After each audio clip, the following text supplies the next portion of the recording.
Maintenant, on est sur un football où il y a beaucoup d'attentes, beaucoup de pression de la part notamment des parents. Il faut faire abstraction de ça. Ça veut dire que quand je viens en football, c'est parce que j'aime transmettre, j'aime faire apprendre et je prends du plaisir à faire ce que je fais. Avant même de parler d'un point de vue vraiment technique, c'est l'aspect communication, posture, pédagogie, plaisir. Hop, on y va, vas-y, de touche de balle.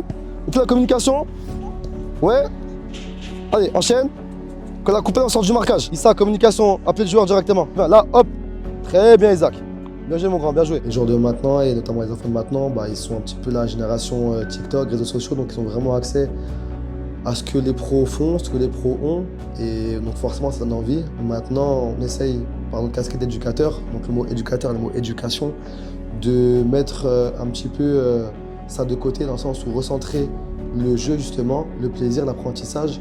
Et tout ce qui se passe ensuite, c'est que du bonus, c'est que du plus. Comme on leur dit, s'il y a des choses qui doivent arriver, ça arrivera tout seul, par leur travail, par leur investissement. Mais il faut pas forcer les choses. Yacine, déplacement. 2, 3, 4, 5. Prends du recul par rapport à ton vis-à-vis, mets-toi en 3 quarts et tu prends l'info. T'as pris l'info là? Tu vois, ça part de là. C'est vrai que parfois on peut être vraiment très fermé dans ce qu'on fait, dans ce qu'on sait, dans ce qu'on a appris. Mais s'ouvrir aux autres, ça peut nous permettre de voir différents horizons, différentes façons de jouer, d'apprendre. La position du corps, elle est pas bonne, il n'y a pas de prise d'info, est égal, mauvais choix, but. 9-6, encore un but pour les jeunes. L'influence et la présence des parents qui malheureusement, que ce soit au sein de l'AFE ou d'autres clubs, mais en l'occurrence par rapport à nous, qui peuvent avoir des attentes disproportionnées. C'est vrai que nous, on préconise et on souhaite avoir du jeu avant l'enjeu.